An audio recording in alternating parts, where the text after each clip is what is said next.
Love dark atmospheric stories? Subscribe and join the vault. And tell me the moment that unsettled you most. I read every comment. The first time I saw something wrong with the reservoir, I was looking at a sonar screen, not the water itself. I need to be clear about that because it matters later. I did not hallucinate anything. I did not see a shape in the fog or mistake a shadow for something it wasn't. I was sitting in the monitoring room at Ashford Dam reading bathymetric data from a routine sediment survey, and one of the grid squares returned a depth profile that made no sense. My name is Corbin Voss. I've been a hydro operator at Ashford for 6 years.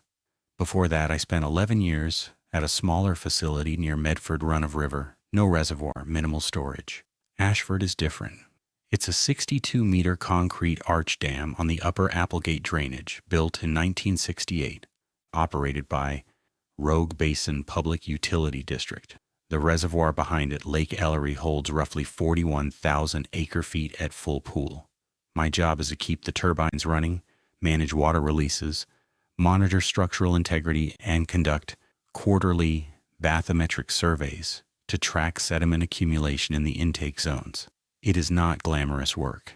Most days I'm alone at the facility from 6 in the morning until 2 in the afternoon, checking SCADA readouts, adjusting gate positions by fractions, filing flow reports with the district office, and walking the crest to inspect expansion joints.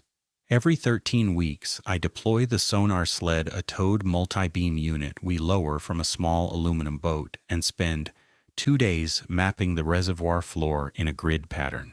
The data goes into a sediment model that tells us how much storage capacity we're losing per year. The model feeds into our FERC relicensing documents. It's the most tedious part of the job, and I've done it 23 times without incident. 24 was different. This was early September 2023.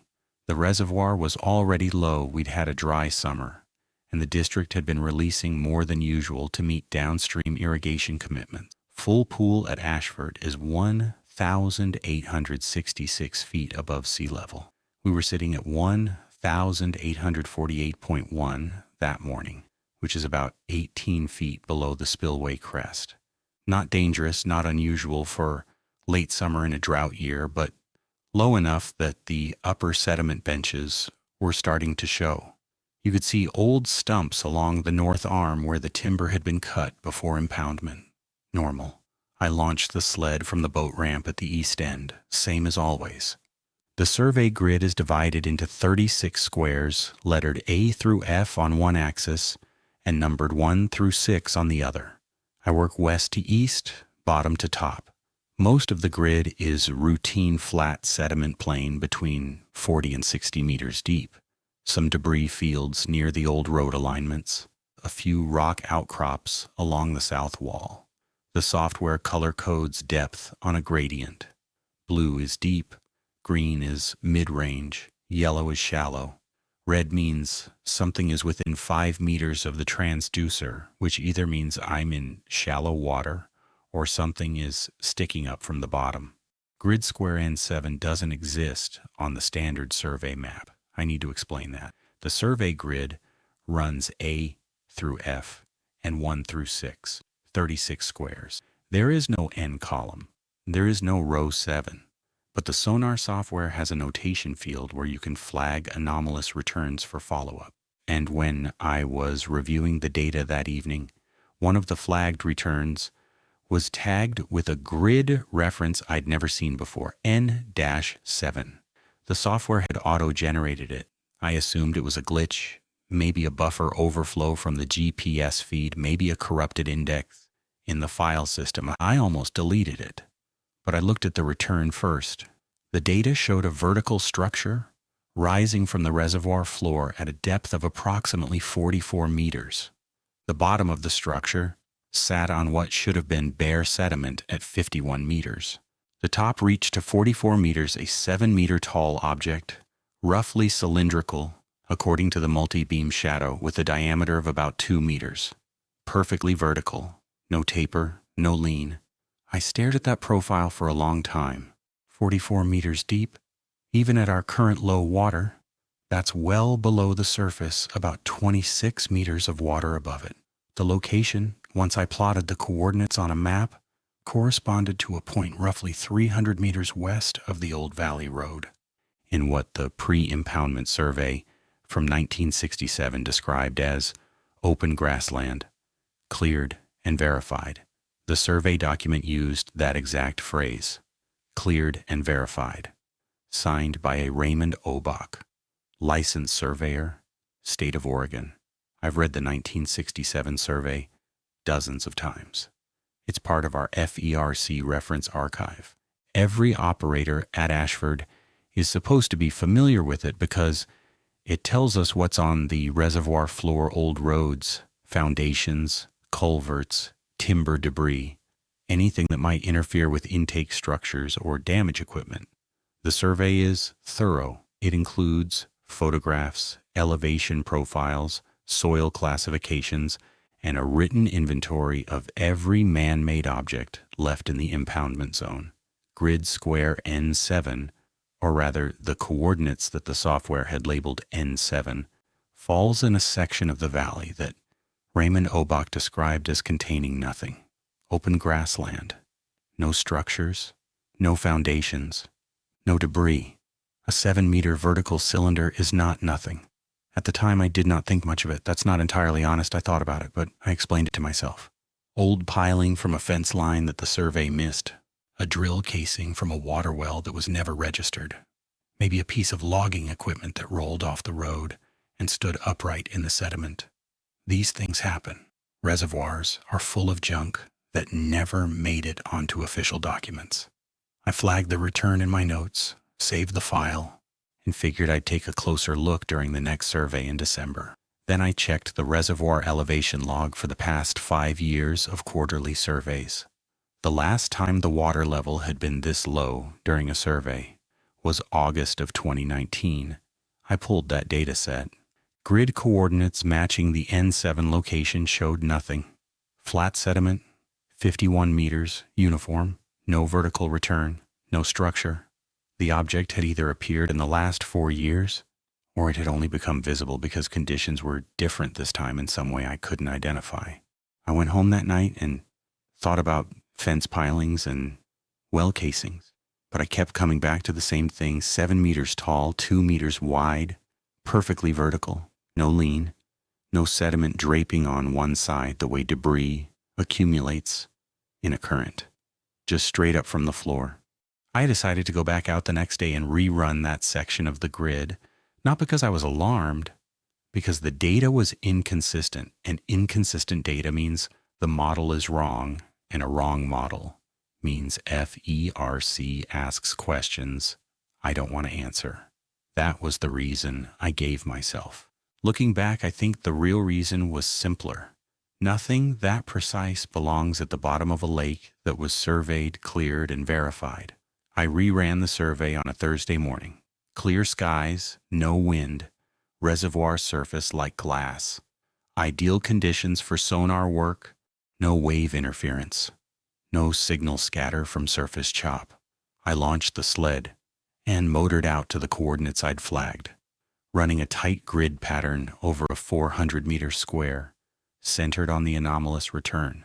The cylinder was still there, same depth, same dimensions. Same orientation, perfectly vertical, no lean, no tilt. The multi-beam painted it cleanly this time, and I spent almost 40 minutes circling the position from different angles to build a composite profile. 7 meters tall, roughly 2 meters in diameter, smooth-sided based on the uniformity of the acoustic return. No visible joints, no surface irregularity that the sonar could detect at this resolution. It looked, for lack of a better word, manufactured. But that's not what made me stay out on the water for another 3 hours. While I was circling the first structure, the sonar picked up a second return, approximately 210 meters to the southwest. Same characteristics: vertical, cylindrical, smooth. This one was slightly shorter, maybe 5.5 meters, and sat at a depth of 48 meters, rising to 42.5. Different location, different depth, but the same geometry. the same impossible precision. I ran the sled over to it and confirmed. 2 structures, both cylindrical, both perfectly upright, both in locations the 1967 survey described as cleared and empty. I sat in the boat for a while after that, engine idling, watching the sonar screen cycle through its refresh pattern. The water around me was calm and dark green, the way it always looks in September when the algae is just starting to die back. I could see maybe 4 meters down before visibility dropped to nothing. Somewhere below me, 40-some meters straight down, were 2 objects that should not exist. I went back to the monitoring room and pulled the 1967 survey again. This time I didn't just skim it, I read every page of the section covering the Western Valley floor. Raymond Obach's notes were meticulous. He described the soil as alluvial clay over decomposed granite, depth to bedrock approximately 3 to 4 meters. He noted the removal of 3 fence lines, 2 cattle gates, and a collapsed hay shed. He inventoried 16 tree stumps that were cut to grade but not pulled. Every item was assigned coordinates, photographed, and either removed or documented as acceptable debris. For the area where I'd found both structures, his notes read, "No surface or subsurface features identified. Ground penetrating survey confirms undisturbed soil column to bedrock, cleared and verified, ready for impoundment." Ground penetrating survey. He'd run GPR on that section. He hadn't just walked it and looked, he'd scanned below the surface and found nothing. And then, on the signature page, that phrase again, cleared and verified. I checked the signature against the project's personnel records in our archive. Raymond Obach appeared exactly once in the entire Ashford Dam file system on the survey signature page. No employment record with the utility district, no correspondence, no payment invoices. The Oregon Board of Licensed Surveyors has an online lookup going back to 1955. I searched that evening from home. No Raymond Obach, no R. Obach, no Obach of any initial. The survey that told us the valley floor was empty was signed by a person who, as far as I could determine, did not exist as a licensed professional in the state of Oregon. I want to be honest about what I was thinking at this point. I was not thinking about anything supernatural. I was thinking about liability. I was thinking about the possibility that the original survey had been falsified, that someone had cleared the paperwork without clearing the land, and that there were, old pilings or wellheads or mine shafts down there that could pose a hazard to our intake structure. That's a FERC violation. That's a relicensing problem. That's the kind of thing that gets facilities shut down for inspection. I was thinking about my job. The next morning, I went to the physical archive in the district's maintenance building, a cinder block outbuilding behind the powerhouse, where we store everything that predates digital records. File cabinets, rolled maps, binders of handwritten logs going back to 1968. The Ashford Dam original project file occupies 2 full cabinets. I'd looked through it before during relicensing prep, but only for specific documents, as-built drawings, concrete mix specifications, that kind of thing. This time I started at the beginning. The project file is organized chronologically, starting with the initial feasibility study from 1963. Except it wasn't 1963. That's what I'd always assumed, because that's the date on our summary timeline. The actual first document in the cabinet was dated November 1960, a 1-page memorandum on Army Corps of Engineers letterhead, addressed to the Rogue Basin Water Resources Board, referencing preliminary assessment of Upper Applegate drainage for potential impoundment. The subject line referenced a project designation I'd never seen before, USACE Project 60-1144-OR. The dam wasn't proposed until 1964. The feasibility study is dated 1963, but the Army Corps was already writing memos about impounding this specific valley in 1960. I kept going. The next several documents were routine geological assessments, hydrology reports, cost projections, then a gap. Between March 1962 and September 1963, the file contained nothing. 18 months of empty space in a project file that was otherwise continuous. The documents picked up again with the formal feasibility study in late 1963, now under the Utility District's authority rather than the Corps. The project designation changed from USACE 60-1144-0 to RBUD-64-0, different age, as if the earlier work had or buried. I looked for the 1962 survey.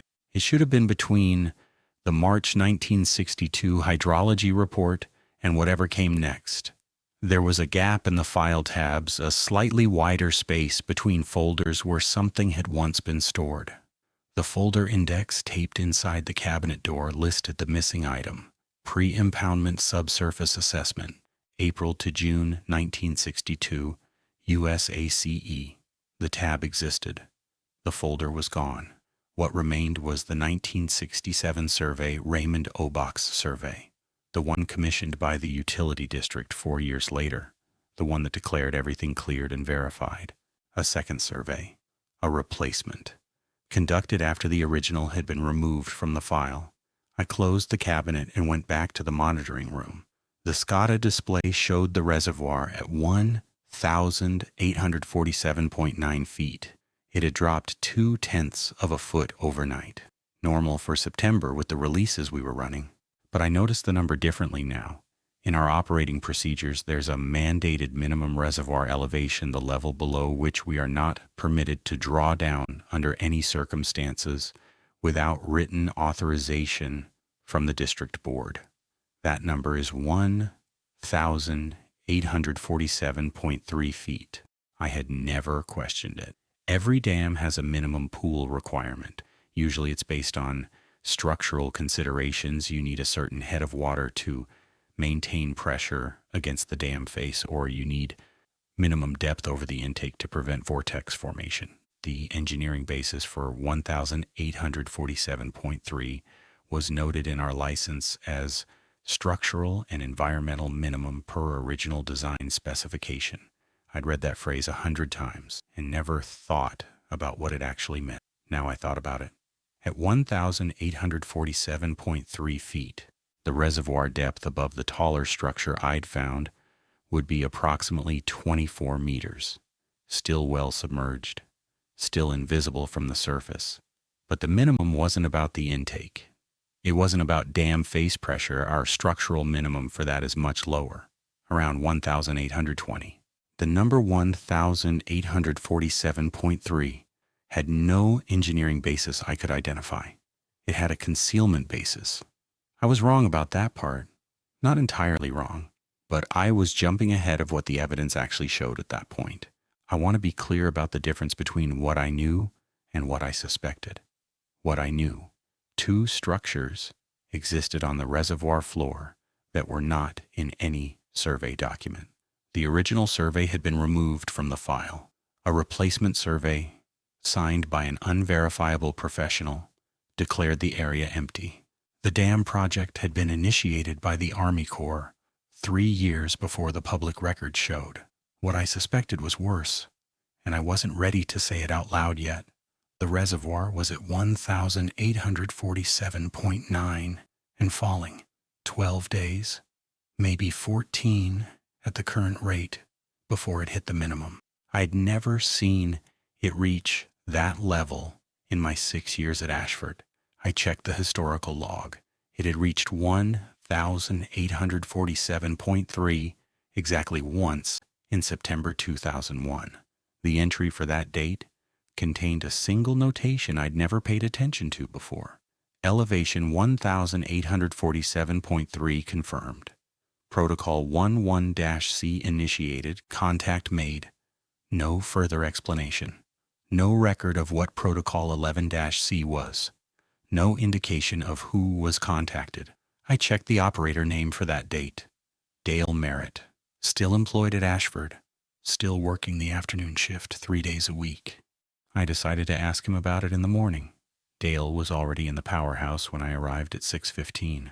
That was unusual. His shift didn't start until 2, and in 6 years I'd never known him to come in early without a reason.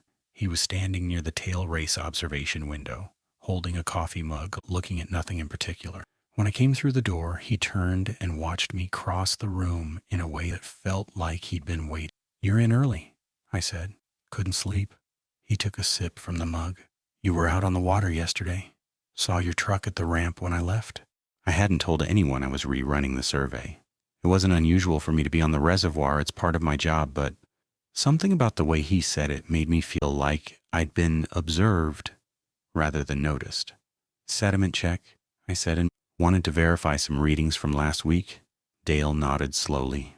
He's 58, heavy through the shoulders, with a gray beard he keeps short, and hands that are permanently stained from decades of working with turbine grease and transformer oil. He's not a talker. In 6 years, our longest conversation was probably 12 minutes about the 2019 drought and whether the district should have curtailed releases earlier. He knows the facility better than anyone alive. He was here before the SCADA upgrade, before the digital monitoring, back when operators read gauges by hand and phoned readings in to dispatch twice a day. "Find anything interesting?" he asked. I almost told him the truth right then, but something in his posture, the way he was standing with his back to the window, facing the door, holding the mug without drinking from it, made me hesitate. "Couple of anomalous returns," I said. "Probably debris I haven't mapped before. The low water's exposing some new bottom." Dale set the mug down on the control desk. "What grid?" That question stopped me. I hadn't mentioned grids. Most people at the facility wouldn't think in those terms.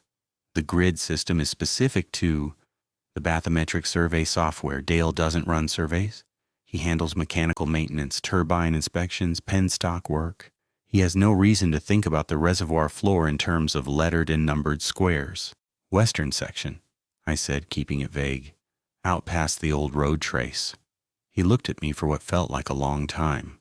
Then he picked up his mug again and said, "Be careful with that sonar unit in shallow zones. Sled gets caught on something, you lose the whole rig."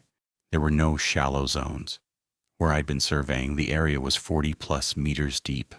"Thanks," I said. "I'll watch it." He left the powerhouse a few minutes later. I heard his truck start and pull out of the gravel lot. He didn't come back for his afternoon shift that day. Called in with a stomach bug, which the dispatcher told me when I checked the schedule at lunch. I want to describe what happened next, carefully, because it's the point where I stopped thinking about FERC violations and started thinking about something else. At 11 that morning, I decided to deploy the underwater camera. We have a tethered ROV, nothing sophisticated, just a commercial unit rated to about 100 meters with LED illumination and a forward-facing camera that records to an onboard SD card. We use it maybe twice a year to inspect the intake trash rack and check for debris accumulation around the penstock mouth. The protocol says any deployment below 50 meters requires a 2-person crew for tether management. I was alone. I did it anyway. I motored out to the coordinates of the first structure, the taller one, the 7-meter cylinder, and lowered the ROV over the side. The water was dark green for the first 12 meters. Then transitioned to a brown-gray murk as I descended through the thermocline. By 20 meters, the LEDs were the only illumination. The camera showed particulate drifting through the light cone, organic debris, silt, the ordinary suspension you'd expect in a reservoir. At 30 meters, the water cleared slightly. Colder water holds less suspended material. The visibility extended to maybe 3 meters in the LED wash. At 40 meters, I started watching the depth gauge more carefully. The sonar had placed the top of the structure at 44 meters. I slowed the descent rate and panned the camera in a wide arc. At 42 meters, the light hit something. It wasn't a cylinder. I need to correct that.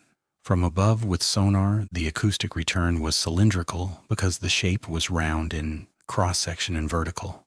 But what the camera showed was not a simple cylinder. It was a column, a carved stone column with a smooth, slightly tapered shaft and a flat top. No capital, no ornamentation, just a straight, clean pillar of dark gray stone, rising from a flat base that I couldn't fully see in the silt. I held the ROV steady and let the camera auto-adjust to the LED level. The stone was not concrete. It wasn't milled or machined. The surface had a grain to it, a geological texture like basalt or dense andesite, but worked smooth, not natural, not modern, not anything I could assign to a known construction method. I descended another 2 meters to get a better angle on the base. The silt at the bottom was thin, not the meters of accumulated sediment you'd expect after 55 years of impoundment. The area around the column's base was almost clean, as if something prevented normal sediment deposition, or as if the structure had not been there for 55 years. Then the camera caught the light. Not my LEDs. A different light, coming from below and to the left of the column, originating somewhere I couldn't see, maybe the base, maybe the sediment itself, maybe deeper. It was faint, amber-colored and steady, not flickering, not refracted, not bioluminescent, a constant warm glow like a sodium lamp seen through fog. It illuminated the lower portion of the column from one side, casting a shadow across the silt that moved as the ROV drifted in the current. I did not imagine this. The camera recorded it. I have the SD card. I watched for maybe 90 seconds. The light did not change in intensity or position. It appeared to emanate from a fixed source below my line of sight, possibly from the reservoir floor itself or from a gap in the sediment layer. The column stood in it like a post in a streetlight's wash. Then the ROV's tether went taut. I hadn't been paying attention to the tether management, solo deployment. No one on the boat, handling the slack. The line had drifted under the hull and caught on something. I felt the drag on the control unit and immediately began retrieval. The winch pulled, the tether lifted, and the camera swung upward in a wide arc. In the last 2 seconds of usable footage, before the image blurred from motion, the camera passed over something I didn't process until I reviewed the recording that night.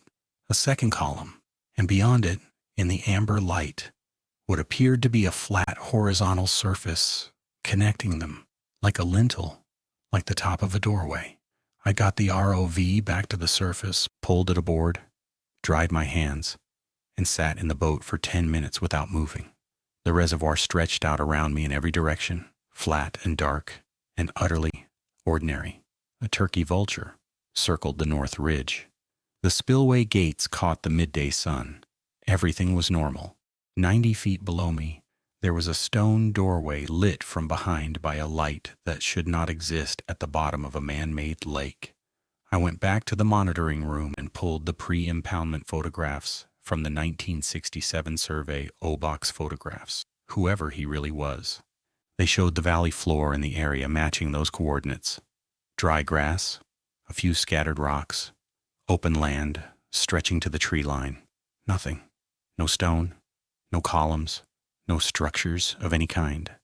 Either the photographs were falsified or those structures were not there in 1967.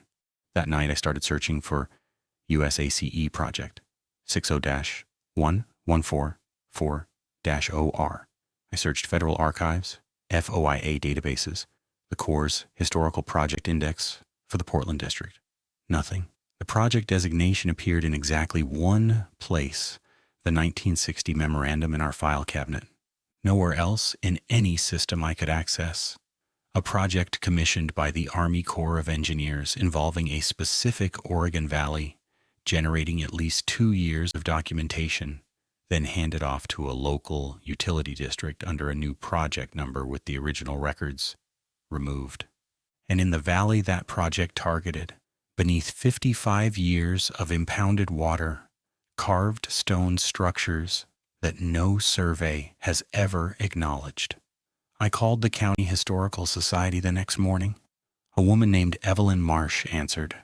I told her I was researching the history of the Upper Applegate Valley before the dam was built, families who lived there, land use, anything pre-1960.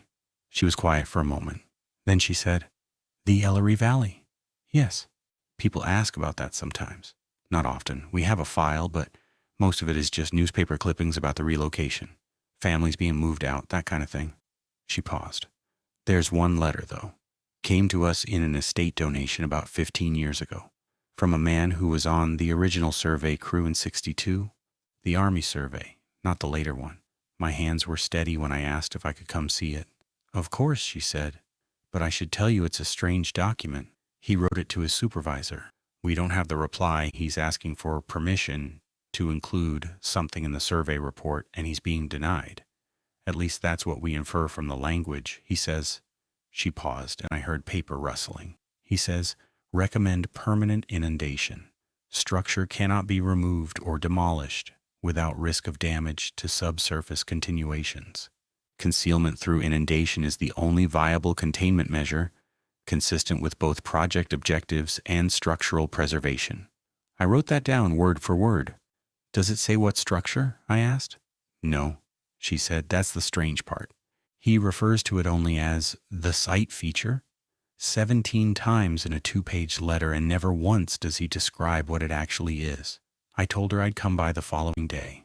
After I hung up, I walked outside to the dam crest and stood looking at the reservoir. The surface was perfectly still. The elevation gauge at the boat ramp read 1,847.8. Dropping. Slowly, but dropping. Somewhere below that surface, a doorway was glowing in the dark, and the water keeping it hidden was running out. I drove to the Historical Society the next morning. It was in Grants Pass, about 40 minutes from the dam, a small brick building next to the county library, staffed by Evelyn and one volunteer. The letter was in a manila folder in a filing cabinet labeled Applegate Upper Valley Miss C. There were newspaper clippings, a few photographs of farmhouses that no longer existed, and a single 2-page letter on personal stationery. The author was a man named Harold Kepler. The letter was dated June 14, 1962, addressed to a Colonel Marcus Webb at the Portland District Office of the Army Corps of Engineers. The letterhead gave Kepler's title as Senior Geologist, USACE Survey Division. Evelyn let me photograph both pages. I read it 3 times in the building and twice more in my truck. Kepler's language was careful, technical where it could be, vague where it had to be. He described a subsurface feature of constructed origin, partially exposed in the eastern drainage cut of the survey area. He estimated its visible extent as approximately 30 meters of continuous worked stone, oriented north-south, with vertical elements extending to an undetermined depth below the current grade. He referenced associated features consistent with intentional construction, but did not describe them further. The stone material, he noted, was not consistent with local geological formations and does not appear in any regional lithological survey. Then the key passage, the one Evelyn had read to me over the phone: permanent inundation, concealment, containment. The word containment appeared 3 times, not burial, not covering. Containment, as if the structure was not merely being hidden, but held in place. The letter's final paragraph was the one that stayed with me. Kepler wrote, I understand the project priority is flood control and hydroelectric generation. I am asking only that the survey report include a factual notation of the site feature's existence, so that future operators of the impoundment facility will be aware of its presence and can maintain appropriate monitoring. To bury this without record is to guarantee that the next person who encounters it will do so without preparation or context. The next person who encounters it, that was me. 61 years later, no preparation, no context, finding it with a sonar sled because the water dropped low enough to make the shapes visible on a routine survey. Colonel Webb apparently denied the request. The 1962 survey was removed from the file. The 1967 survey O-box replacement was commissioned to say the valley was empty, and the dam was built on schedule. Everything Kepler had warned about came true.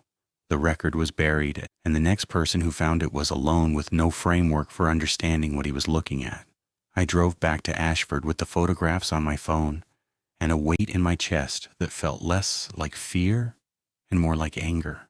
Someone had made a decision 60 years ago to hide this, And that decision had been maintained through every operator, every relicensing cycle, every decade of institutional silence since. Or had it? I thought about Dale, his reaction, the question about grids, the Protocol 11-C notation from 2001, his name on that log entry. Contact made. He'd been here for 20 years, he knew. I did not see Dale for 2 days. He was scheduled for shifts both days and called in sick both times. On the third day, a Friday, I found him in the parking lot at 6 in the morning, sitting in his truck with the engine off, staring at the dam face through the windshield. I pulled in beside him and got out. After a moment, he rolled down his window. "You deployed the camera," he said. Not a question. "Yes." "Below 90 feet, yes." He exhaled slowly through his nose. "I told Pat Cowell about it in 2011. He was the superintendent then. I'd seen it on the camera, not the same spot you found, but close. A wall. Just a section of wall, maybe 3 meters long, with a flat top. I thought it was a foundation from one of the old homesteads that got missed in the survey. So I filed a debris report and sent the footage up the chain." He stopped talking and looked at his hands on the steering wheel. "What happened?" I asked. "Pat called me into his office the next day, closed the door, told me the debris report had been received and processed, and that I should not deploy the camera below 90 feet in that area again." I asked why. He said the district had received guidance. He used that word, guidance, that the western reservoir floor was a restricted survey zone due to concerns about disturbing sediment near the intake approach. "That's not where the intake is?" I said.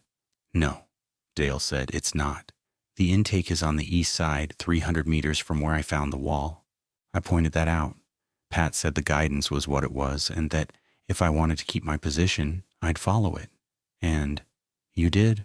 "For 12 years. He looked at me directly for the first time. "The water's never been this low while I've been on shift. I've never had to think about what happens when it drops further. You need to check the operations manual, the physical copy, not the digital. Section 11. I waited for more, but he started his truck and put it in gear. Before he pulled away, he said one more thing through the open window. "I don't know what Protocol 11-C is.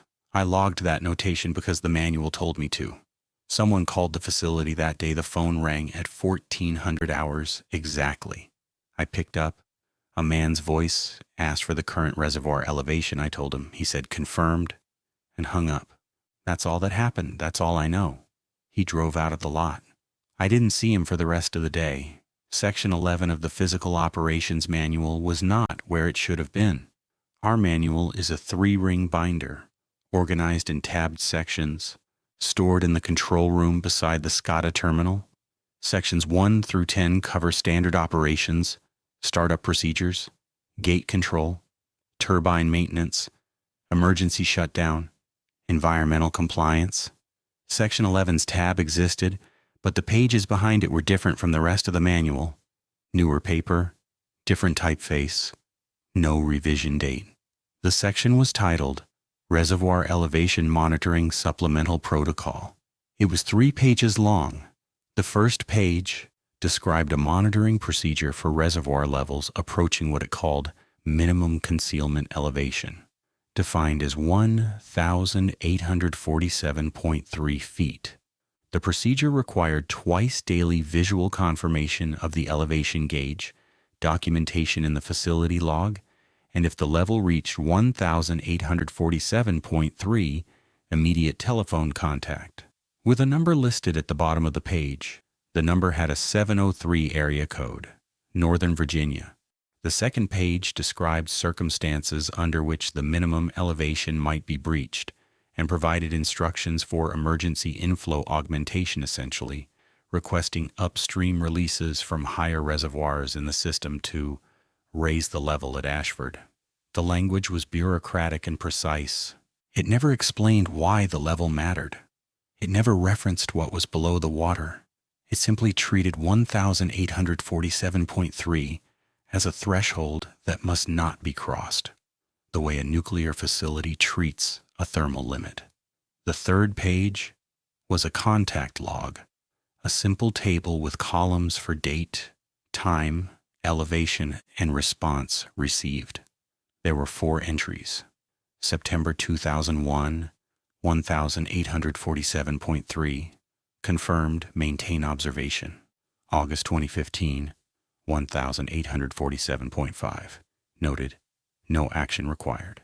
July 2019, 1847.8, acknowledged, and a blank row undated with the elevation pre-printed 1847.3. The next one, waiting to be filled in. I looked at the phone number for a long time. 703. That's not Oregon. That's not the utility district. That's not FERC. That's the area code for government offices in Virginia, Defense Department, Intelligence Community, Army Corps of Engineers headquarters. The reservoir was at 1,847.7 that afternoon. It had dropped another tenth overnight. At the current rate, accounting for inflows, releases, and evaporation, it would reach 1,847.3 in approximately 9 days. I didn't call the number. Not yet. Instead, I went back out on the reservoir that evening, just before sunset. I didn't bring the sonar or the ROV. I just idled the boat out to the coordinates and sat there with the engine off looking at the water. The surface was bronze in the low light, perfectly calm. The depth below me was 44 meters to the top of the first column, 90 feet of water between me and something that had been deliberately buried by the United States government. I opened the sonar file from my first survey on my laptop and scrolled through the full data set, not just the flagged anomalies, but all of it, every grid square. I'd only been looking at the western section before. Now I looked at everything. There were more. Not 2 structures, not 3. The western quadrant of the reservoir floor contained at least 11 distinct vertical returns of similar profile, distributed across an area of roughly 200 meters by 300 meters. Some were taller than the first one I'd found. Some were shorter, but they shared the same characteristics: vertical, cylindrical in cross-section, smooth-sided, sitting on clean sediment with minimal accumulation. 11 columns, arranged in what appeared, when I plotted the coordinates on paper, to be 2 roughly parallel rows. A colonnade. I sat in the boat until it was too dark to see the shore, then motored back to the ramp by the light of my phone. The elevation gauge at the dock read 1,847.6. The water was still dropping, and I was the only person at this facility who seemed to understand what it was dropping toward. Not the only person who knew. Dale knew. Pat Cowell had known. Whoever answered the phone in Virginia knew. But I was the only one looking directly at it, watching it emerge from the data like something surfacing from a long sleep. I checked the weather forecast that night. No rain in the 10-day outlook. The upstream reservoirs were below their own minimums. There was nothing coming to raise the level. In 9 days, maybe less, the reservoir would reach 1,847.3 feet. And for the first time in my career, I would have to pick up a phone and tell someone in a Virginia office building that the water they'd spent 60 years keeping above a buried stone colonnade was running out. What I didn't understand yet, what I wouldn't understand until I made that call, was that they already knew. They had always known. And the phone wasn't there so I could inform them. It was there so they could inform me. The reservoir dropped to 1,847.4 on a Tuesday. I watched the gauge that morning from the boat ramp, the way you watch a thermometer when someone you love has a fever. 1/10 of a foot, maybe 36 hours from the threshold. I went through my shift that day in a mechanical haze, checked the turbine bearings, logged the tail race flow, filed the afternoon release report with the district office. Normal work, performed by a version of me that was still functioning while the rest of my mind circled the same questions in tightening loops. What was down there? Why it mattered enough to involve the federal government? Why concealment had been chosen over removal? Why Kepler's word, containment, kept surfacing in my thoughts like something buoyant that refused to stay submerged. At 4:17 the next afternoon, The gauge read 1,847.3. I was alone in the monitoring room. The SCADA display confirmed it. 1,847.30 feet, accurate to the hundredth. I stared at the number on the screen and then turned to look at the operations manual. Open on the desk to section 11. The phone number. The blank row in the contact log waiting to be filled. I picked up the landline and dialed. It rang twice. A man answered. His voice was calm, middle-aged, unhurried. No greeting, no identification. He simply said, "Ashford facility, go ahead." He knew where I was calling from. The number must have been dedicated a line that only rang when this specific phone called it. Reservoir elevation is 1,847.3, I said, as of 1617 today. Confirmed, he said. Current rate of decline, 0.1 feet per approximately 30 hours. No significant inflow expected for at least 10 days. Understood. A pause. Not hesitation, more like he was checking something. Mr. Voss, you've been at Ashford for 6 years, is that correct? He knew my name. I hadn't given it. Yes, I said, and prior to this call, had you been briefed on the supplemental protocol by any current or former staff member? No. I found section 11 on my own. Found it, he repeated, and I couldn't tell if that was a statement or a question. Another pause. Mr. Voss, have you conducted any subsurface observation of the reservoir floor in the restricted western quadrant within the last 30 days? I could have lied. I don't know why I didn't. Maybe because the question itself told me they already knew that the question was a test of whether I'd answer honestly, not a genuine inquiry. Yes, I said, sonar survey and ROV deployment, multiple structures. Stone columns, at least 11, arranged in parallel rows. One section showing what appears to be a horizontal connecting element, a lintel or beam, and a light source at depth that I cannot explain. Silence on the line. Not the silence of surprise, the silence of someone confirming a checklist. The light, he said, steady or intermittent? Steady amber, constant intensity during the full observation window. Duration of observation? Approximately 90 seconds before I had to retrieve the ROV. Was the light present during your initial sonar-only survey or only during the camera deployment? I hadn't thought about that. The sonar wouldn't show a light source, it only maps physical geometry. I have no way of knowing whether it was active during the sonar pass, I said, only that it was present during the visual. Understood? Another pause, longer this time. When he spoke again, his tone had shifted slightly, not warmer, but less procedural, more direct. Mr. Voss, I'm going to tell you something that is not written in your supplemental protocol, because the protocol was drafted under the assumption that the operator who reached this point would not have conducted independent investigation. You've gone further than expected. That changes the conversation. I sat down in the desk chair. My hand was steady on the receiver, but my mouth was dry. The structures you've observed are real, he said. They are not a natural formation. They are not modern construction. They predate any known human habitation of the Applegate drainage by a significant margin.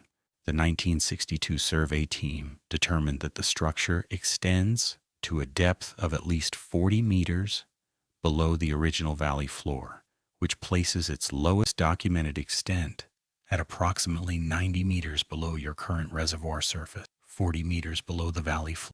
That meant what I'd seen in the columns. The lintel was the top, the exposed upper portion of something that continued downward into the bedrock, to a depth that made the word structure feel inadequate.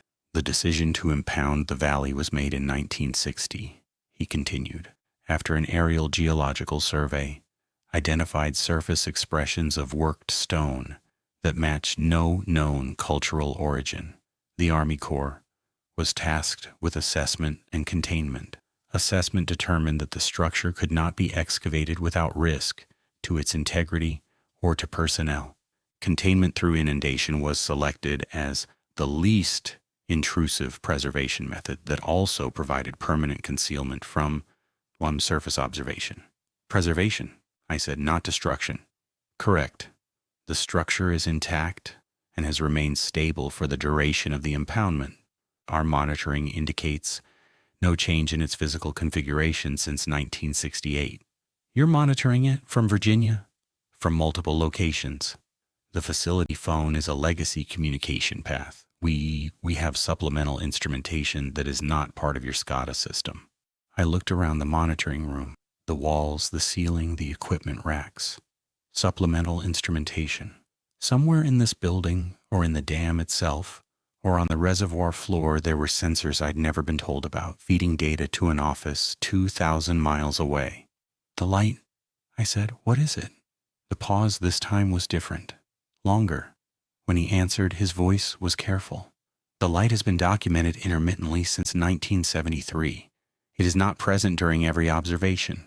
Its activation does not correlate with any environmental variable we've been able to identify, not temperature, not pressure, not seismic activity, not water level. We do not know what it is. We do not know what activates it. But it was active when I looked. Yes. He let that sit for a moment. Mr. Voss, the light has been observed 7 times in 55 years. 3 of those observations were made by personnel who were not aware of the structure's existence, who encountered it, as you did, through independent investigation. In each case, the light was active during their first direct visual contact. Something cold moved through my chest. Not fear exactly, or not only fear, recognition. The light had been steady and constant during my 90 seconds of observation, as if it had been there already, as if it had been waiting for the camera to arrive. Are you telling me it responds to observation? I asked. I'm telling you the correlation exists in the data. We have not established causation. His tone was flat, clinical. What I can tell you is this. The structure has been stable for 6 decades. It does not grow. It does not move. It does not produce any emission detectable above the water surface. The impoundment is not merely concealment, it is a buffer. Water attenuates whatever the light is. As long as the reservoir level remains above the minimum, there is no measurable surface effect. And if it drops below, it has never dropped below. That threshold has been maintained without exception since 1968. The protocol exists to ensure it remains maintained. The drought is being addressed. You'll receive notification within 48 hours of an emergency release from the upper system. Sufficient volume to raise your pool by at least 1.5 feet. The release will be categorized as environmental flow augmentation for downstream fisheries. That is the explanation you will provide if asked. I was quiet for a long time. Outside the window, the reservoir stretched flat and colorless in the late afternoon light. Ordinary water, ordinary sky. A dam doing what dams do. What's my role? I asked finally. What am I actually doing here? Your role is what it has always been. You maintain the dam, you manage releases, you monitor the reservoir level. The only difference is that now you understand why the minimum exists. Your daily work has always served this function, Mr. Voss. You simply didn't know it. And if I refuse, if I quit, you're free to leave at any time. The position will be filled. The protocol will be maintained by your successor, who also won't be told. Correct, unless they investigate independently as you did. The system functions on operational stability, not individual awareness. Individual awareness is... He paused, choosing his words. It's not unwelcome, but it isn't required. The line went quiet again. I could hear a faint hum beneath the silence. Not static, not electrical, something deeper, like the resonance of a large, empty space. The 1962 survey team, I said. Kepler, what happened to them? Mr. Kepler retired from the Corps in 1974, lived in Bend, Oregon until 2008. His estate donation to the Jackson County Historical Society was authorized. Authorized? He requested permission to leave one document in public custody, a single letter, redacted of specific identifiers. Permission was granted on the condition that no further disclosure would occur. He complied. He wanted someone to find it. Yes, and someone has. A pause. Is there anything else, Mr. Voss? There were 100 things, 1,000, but only one that mattered right then. The structure? What is it for? The pause was the longest yet. When he finally spoke, his voice was quiet, stripped of its professional smoothness. Just a man, somewhere in an office telling another man the truth. We don't know. He let that answer stand. Then, we've been watching it for 60 years and we don't know. It doesn't communicate, it doesn't change, it doesn't do anything except exist and occasionally produce a light that may or may not respond to being seen. Every model we've built, archaeological, geological, electromagnetic, fails to explain it fully. The impoundment works. The containment holds. The structure remains. That's what we know. That is the entire extent of what we know. And that's enough? It has been enough for 60 years. The call ended without a goodbye. He simply stopped talking, and after a moment the line went to dial tone. I set the receiver down and filled in the contact log. The date, the time, the elevation, and in the response column, confirmed. Maintain observation. That was 3 weeks ago. The emergency release came through as promised. A pulse of water from the upper reservoir system, routed through channels I didn't know existed, raising Lake Ellery back to 1,849.2 in 4 days. The paperwork called it environmental augmentation. The downstream irrigators were told it was routine. The elevation gauge climbed, and the western quadrant of the reservoir floor sank back into safe obscurity. 46 meters of dark water above the tallest column, 50-some above the lintel in the light. I'm still here. I come in at 6 every morning. I check the SCADA readouts. I walk the crest. I file my reports. Dale is back on his shifts. We haven't spoken about it directly since that morning in the parking lot. But there's something different between us now. A shared weight that doesn't need to be named. He knows I called the number. I know he logged the notation in 2001 without understanding what it meant. We are both keepers of the same door, 20 years apart, and the door does not require us to understand it, only to keep it closed.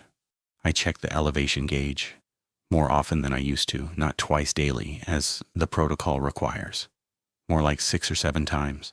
I catch myself looking at the weather forecast before bed, calculating inflows, estimating where the level will be in a week, in a month, in a season. It's not anxiety. It's closer to vigilance, the kind of awareness that settles into your body and becomes part of how you breathe. The sonar data is still on my laptop. The ROV footage is still on the SD card in my desk drawer. I haven't deleted any of it. I also haven't shown it to anyone, and I won't. Not because I was told not to. The man on the phone never said a word about secrecy or non-disclosure. He didn't need to. Once you've seen the data and understood what the water is doing, what it's holding, you don't want to share it. You want the water to stay where it is. You want the level to hold. You want the light to stay in the dark, where attenuation keeps it contained. Last week, I went out on the reservoir at sunset. No equipment, no instruments, just the boat, drifting above the coordinates I now know by heart. The surface was gold and flat and silent. I looked down into it and thought about Kepler, 61 years ago, standing on dry ground in that valley, looking at the same stone I'd seen on a camera screen, looking at it in daylight, in open air, without 50 meters of water between him and whatever it was. He'd stood there and understood that it couldn't be moved, couldn't be explained, and couldn't be left in the open. And he'd spent the rest of his life carrying that knowledge in a single letter he hoped someone would eventually read. I understand now why he asked permission. Not because he feared punishment, because he needed to know that someone someday would see it and comprehend why the water matters, why the level must hold, why the dam exists. The dam is not infrastructure, it never was. It's a lid, and every morning I come to work, I hold it in place. The water is at 1,849.0 today, stable. The forecast shows rain next week. The columns are 60-some meters below the surface, invisible, silent, unmeasurable from above. The light, if it's still burning down there, has nothing to reach. The water holds it. The water has always held it. But last night, for the first time since the call, I dreamed about the amber glow. Not from below, not through a camera lens or a column of dark water. In the dream, I was standing on the dam crest at dawn, and the light was coming from the surface, not beneath it, on it. spreading across the flat reservoir like a stain, moving slowly toward the spillway, toward the gates, toward the downstream side. I woke up at 4 in the morning and drove to the facility. The gauge read 1849.0. The surface was black and still. I stood there for an hour, watching. Nothing happened. But I'll be there again tomorrow morning and the morning after. Because Kepler was right about one thing. The next person who encounters this should not do so without preparation. And the only preparation I can offer is the same thing the water offers: presence, attention, weight, and enough depth to keep the light from reaching the air.